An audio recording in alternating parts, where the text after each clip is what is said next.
George Orwell की animal farm भले एक छोटी किताब है, लेकिन इसका फिलॉसफिकल वेट बहुत भारी है। ये किताब सिर्फ एक एनिमल स्टोरी नहीं है, ये power, corruption, ideology, human nature के गहरे और डार्क सच को सामने लेकर आती है। जॉर्ज ऑरवेल ने दिखाने की कोशिश करी है इस एनिमल की स्टोरी के जरिए कि पावर कैसे करप्ट कर देती है, कैसे जब हम क्रांति की बात करते हैं तो क्रांति करते करते कैसे हम वही चीज़ बन जाते हैं जिसके खिलाफ हमने लड़ना शुरू किया था। सबसे पहले समझते हैं एनिमल फार्म की स्टोरी में बेसिकली हो क्या रहा है। एक ह्यूमन था जिसका एक फार्म था। उस फार्म पे बहुत सारे जानवर थे अलग अलग तरीके के, और उन जानवरों से वो खूब सारा काम करवाता था। इतना काम कराता था कि वो जानवर बहुत परेशान रहते थे। होता ये था कि ह्यूमन जो है उनको ढंग से पहले खाना नहीं देता था, उनकी देखरेख नहीं करता था ढंग से। ऊपर से जो उनसे काम करवा के जो प्रोडक्ट मिलता था उस प्रोडक्ट तक को वो बिल्कुल उनको यूज़ नहीं करने देता था। जैसे कि गायें वगैरह अगर दूध देती थी तो बछड़ों को दूध मिलता ही नहीं था, वो दूध ख़त्म कर देता था। या फिर शीप हो गई, अंडे हो गए जो हैंस देती थी, उन सब पे उसका ही हक होता था इंसान का। तो जितने भी जानवर थे ना बहुत परेशान हो गए कि यार अब करना पड़ेगा कुछ, नहीं तो यार हम मेहनत करते जाएंगे, ये फल भोगता रहेगा। तो पिग्स की लीडरशिप में ना ये क्रांति लेके आते हैं। क्रांति मतलब कि भैया इसको भगा देते हैं ह्यूमन को खदेड़ कर, और उसके बाद पूरे एनिमल फार्म पे कब्जा कर लेते हैं, और उसके बाद उसका नाम एनिमल फार्म रख देते हैं। तो सबसे पहले वो रूल बनाते हैं कि भैया ये जितने भी जानवर होंगे ना यहाँ पे वो सारे बराबर होंगे, कोई क्लास नहीं होगी, कोई ऊंचा नीचा नहीं होगा। और बहुत तरीके के अलग अलग रूल्स बनाते हैं जिनको वो फॉलो करते हैं। जैसे कि एक होता है कि 2 पैरों पर चलने वाला हमारा दुश्मन होगा और 4 पैरों पर चलने वाला हमारा भाई होगा, हमारा दोस्त होगा। तो किसी से कोई लड़ाई नहीं करेंगे, कोई खून खराबा नहीं होगा। तो एक तरीके का एनिमलिज्म होता है, मतलब कि वो मार्क्सवाद है ना, उसका सिंप्लीफाइड वर्जन होता है बस। अब सब कुछ सही चलता है कुछ समय तक तो कि भैया ठीक है, सारे जानवर मिल बांट के काम कर रहे होते हैं, खुशी खुशी काम कर रहे होते हैं। लेकिन होता ये है ना कि कहीं ना कहीं पावर अगर सेंट्रलाइज हो जाए तो गड़बड़ हो जाती है। तो 2 पिग्स निकल के आते हैं सामने, नेपोलियन और स्नोबॉल नाम के। स्नोबॉल जो होता है ना वो थोड़ा क्रांतिवादी होता है, मतलब उसको ऐसा लग रहा होता है कि हमें फ्यूचर की सोचनी चाहिए। विंड मिल बनाते हैं भाई, इलेक्ट्रिसिटी जनरेट करेंगे, उससे ना जितने भी ये फार्म हाउस की मशीनें वगैरह हैं वो अच्छी से चलेंगी, हमें कम मेहनत करनी पड़ेगी, ठीक है, और ज़्यादा प्रोडक्शन होगा। तो फ्यूचर की सोच रहा होता है एक लीडर की तरह। लेकिन नेपोलियन जो होता है उसका थोड़ा अपोजिट होता है। वो स्मार्ट बहुत होता है, मतलब उसको पता होता है कैसे बात करनी है, ठीक है, डिबेट कैसे लड़नी है। उसके दिमाग में बहुत सारे खुराफात चल रहे होते हैं जो आगे पता चलते हैं हमें। नेपोलियन क्या कर रहा होता है, सीक्रेटली ना कुछ जो पिल्ले वगैरह होते हैं उनको पाल पोस रहा होता है, उनको बड़ा कर रहा होता है, ताकि वो बड़े कुत्ते बने, खुंखार कुत्ते बने, और जिनका वो यूज़ करे फियर के लिए, मतलब डर फैलाने के लिए। और जब डर फैलेगा तो अपने आप ही वो हायरार्की में ऊपर आ जाएगा। तो सबसे पहले क्या करता है, उन कुत्तों की मदद से वो स्नोबॉल को खदेड़ देता है फार्म हाउस के बाहर, तो भगा देता है उसको। और उसके बाद ये बोलता है कि अब से मैं ही तुम्हारा बॉस हूँ, मैं ही तुम्हारा लीडर हूँ।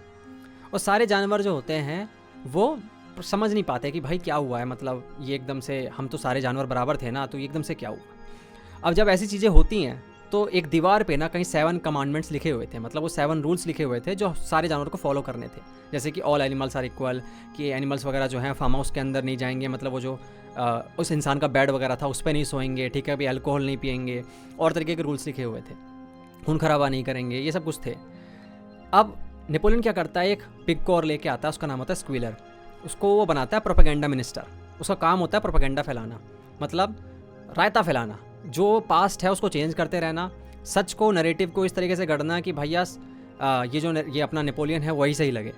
तो जैसे ही कोई भी चीज़ होती थी जो कि 7 कमांडमेंट्स को वो कॉन्ट्रडिक्ट कर रही है, तो वो जाकर 7 कमांडमेंट्स को ही चेंज कर देता था प्रोपेगेंडा मिनिस्टर स्क्विलर। और सारे जानवर परेशान होते थे कि भाई हो क्या रहा है। तो जॉर्ज ऑरवेल ने सबसे पहले ये दिखाया कि देखो कैसे पावर इसके हाथ में आई, नेपोलियन के हाथ में, तो ये करप्ट हो गया पूरी तरीके से। जो क्रांतिवादी था पहले, ये भी क्रांति का हिस्सा बना था, लेकिन भाई ये करप्ट हो गया। अब जो पावर होती है ना वो एक ड्रग की तरह होती है, वो आपके मोरल वैल्यूज़ के धज्जियां उड़ा देती है। फिर आप नहीं देखते सही गलत, फिर आपको बस पावर चाहिए, और आपके अंदर भी वो सारे खराबियाँ आ जाती हैं, जैसे कि लालच, लोभ, कि भाई मुझे यही चाहिए, मुझे यहीं बने रहना है, ठीक है। अब डिज़ायर आ जाती है कि भाई मुझे चाहिए ये सब कुछ, ठीक है। लग्जरी की आदत हो जाती है कि भाई मुझे तो ऐशो आराम में जीना है, मैं नहीं देख रहा गरीब क्या कर रहे हैं, ये क्या कर रहे हैं, मैं अपने मज़े लूँगा। फियर ऑफ लूजिंग पावर आ जाता है कि भाई कहीं मेरी पावर ना चली जाए, अलग अलग तरह की स्ट्रेटेजी बनाने लग जाते हैं, अलग अलग तरीके के षड्यंत्र रचते हैं। यही सब कुछ नेपोलियन कर रहा था। तो यहाँ जॉर्ज ऑरवेल ने दिखाया है कि देखो कैसे एक अच्छा आइडिया था, आइडियलिस्टिक थे वो पहले, लेकिन अब कैसे हो गए पावर के कारण। जॉर्ज ऑरवेल ने दिखाया है कि किस तरीके से पावर का स्ट्रक्चर चेंज होने से ना पावर का नेचर नहीं बदलता। ठीक है, कि भाई ऑपरेसर चेंज हो गया तो भैया वो मैकेनिज्म चेंज हो गया। मैकेनिज्म चेंज नहीं होता है, वही मैकेनिज्म रहता है। अगर आपने बुक पढ़ी है तो लास्ट में एक बहुत ही कमाल का सीन होता है जिसके अंदर एक फार्म हाउस का रूम है, उसके अंदर जानवर हैं, मतलब पिग्स हैं बेसिकली, और ह्यूमंस हैं। वो मिल कर ना दारू वारू पी रहे होते हैं, खेल वेल रहे होते हैं कार्ड्स वगैरह, और उनमें कुछ ना कुछ बहसबाजी हो जाती है। और बाहर से ना विंडो से सारे जानवर जो एनिमल फार्म के होते हैं वो देख रहे होते हैं उनको, और उसमें दिखा होता है कि यार पिग्स ह्यूमन जैसे लग रहे थे और ह्यूमंस पिग जैसे लग रहे थे। इसका मतलब ये है कि जॉर्ज ऑरवेल दिखाना चाहता है कि जो पहले ऑपरेस्ड थे, मतलब एनिमल थे, वही ऑपरेसर बन गए। अब फेस जो है उनका सेम ही है, मतलब वो ऑपरेसर ही है। पहले ऑपरेसर कौन था? पहले ऑपरेसर ह्यूमंस थे जो इनको परेशान कर रहे थे। अब खुद पिग्स जो थे वो ऑपरेसर बन गए। मतलब कि पावर का नेचर चेंज नहीं हुआ, ह्यूमंस की जगह बस वो आ गए, पिग्स आ गए। उनका सेम वही रवैया है कि भैया हमें वही करना है जैसा हम पहले करते थे, हम ऑपरेस करेंगे। तो इस तरीके से जॉर्ज ऑरवेल ने दिखाने की कोशिश करी है कि डज नॉट मैटर कि कौन आ रहा है कौन जा रहा है, मैकेनिज्म वही रहता है। ठीक है, ये साइकिल चलता रहता है, टूटता नहीं है साइकिल कभी भी। नेपोलियन ने सिर्फ कंट्रोल डर के कारण नहीं जमाया, उसने जो प्रोपेगेंडा मिनिस्टर हायर किया था उसके ज़रिए बहुत सारा कमाल कर रहा था वो। उसका प्रोपेगेंडा मिनिस्टर क्या करता था? मैनिपुलेशन करता था बहुत भयंकर लेवल की, पास्ट को बिल्कुल कंट्रोल करता था, तरह तरह के कहानियाँ बनाता था जो कहानियाँ सच में है भी नहीं। उन कहानियों के ज़रिए लोगों में डर, ठीक है, उनके कॉमन सेंस तक पे उनको डाउट करने के लिए मजबूर कर देता था कि लोग सोचते थे कि यार शायद हम में ही कुछ कमी है, हम ही भूल रहे हैं कुछ, हमने ही कुछ गलत पढ़ लिया था। तो लोगों की कलेक्टिव मेमोरी के साथ वो खेल रहा था। अब जब कलेक्टिवली लोग पागल हो जाते हैं ना, तो लोगों को आप किसी भी डायरेक्शन में ले जाओ। ये डिक्टेटर की एक खास बात होती है कि डिक्टेटर क्या करता है, लोगों को यकीन दिलाता है कि जो मैं बोल रहा हूँ वो सच है पहले तो, और उसके बाद उस डायरेक्शन में धकेल देता है उनको धीरे धीरे करके जिस डायरेक्शन में वो ले जाना चाहता है। इसके कारण क्या होता है, डिक्टेटर के लिए पावर बने रहना ईजी हो जाता है। अगर वो चाहे तो वो दिखा सकता है, देखो भाई मेरा पावर में होना कितना सही है, जस्टिफाइड है बिल्कुल। नेपोलियन दिखाता भी है बार बार ये कह के कि अगर मैं हटा यहाँ से तो इंसान जो है वो दोबारा आ जाएंगे। तो सारे जानवर ये कहते थे नहीं नहीं यार हमें इंसान नहीं चाहिए भाई, इंसान दोबारा आ गए तो दिक्कत हो जाएगी, नहीं नहीं तू बना रहे भाई पावर में, तुझे जो करना है तू कर भाई। तो वो लोगों के डर का यूज़ कर रहा था किसी तरीके से, और दूसरी तरफ स्क्वीलर अपना काम कर ही रहा था। फिर उन्होंने स्नोबॉल जो है जिसको खदेड़ के भगाया था उसको हर चीज़ में विलन बना दिया। जब भी कुछ गड़बड़ होती फार्म हाउस के अंदर, जब भी कोई गड़बड़ होती तो उसका दोष जो है नेपोलियन पे ना जाए, डिक्टेटर पे ना जाए, उसने उन पे डालना शुरू कर दिया स्नोबॉल पे कि भाई स्नोबॉल रात में आता है वो ही करता है, उसकी आत्मा आती है वो ऐसा कुछ करती है। और उसके बाद धीरे धीरे करके क्या होने लग गया, केओस मचने लग गया एनिमल फार्म पे, खून खराबा होने लग गया। नेपोलियन जिनको भी देखता कि स्नोबॉल से मिले हुए हैं उनको काट देता, मार देता, जबकि उनका लेना देना नहीं होता था स्नोबॉल से, उनको बस रास्ते से हटाना होता था। इसलिए नेपोलियन बस यूज़ करता था स्नोबॉल को। एक बॉक्सर नाम का घोड़ा था, वो बहुत ही ज़्यादा मेहनती था। उसका काम यही था कि भाई वो बोलता ही था, दो चीज़ ही बोलता था बस कि आई विल वर्क हार्डर, मैं बस मेहनत से काम करूँगा, और दूसरा कि नेपोलियन हमेशा सही रहता है। ठीक है, ये दिखाता है कि किस तरीके से मासेस जो है ना भले फिजिकली स्ट्रांग हो, लेकिन अगर वो अनएजुकेटेड रहेंगे, इग्नोरेंट रहेंगे, तो किस तरह से डिक्टेटर जो होता है उनका यूज़ करता रहेगा अपने फ़ायदे के लिए। और बॉक्सर भी वही कर रहा होता है। बॉक्सर को लग रहा होता है कि यार नेपोलियन सही है, तो वो काम करता रहता है बस कि हाँ भाई मैं तो विंड मिल बनाऊंगा, मैं ये करूँगा, मैं वो करूँगा, चाहे मैं बूढ़ा हो रहा हूँ कुछ फ़र्क नहीं पड़ता, मैं घायल हूँ तब भी मैं काम करूँगा। किसी भी सोसाइटी की बात कर रहा हूँ मैं, अगर मासेस जो हैं वो अनएजुकेटेड है, वो पागल है, बेवकूफ़ है, गधी है, तो भाई वो कभी भी रिवोल्ट नहीं कर पाएगी, उसको कभी समझ ही नहीं आएगा उनके साथ हो क्या रहा है।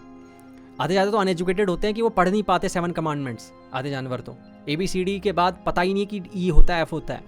अगर वो एजुकेटेड होते और वो 7 कमांडमेंट्स उन्होंने पढ़ी होती और उसके बाद उनको याद रहता, तो वो देखते ना कि हाँ भाई ये गलत हुआ है, उन्होंने यहाँ पे वायलेट किया है, भाई ये गलत हो रहा है, यहाँ पे आवाज़ उठाते ना, नहीं उठाई।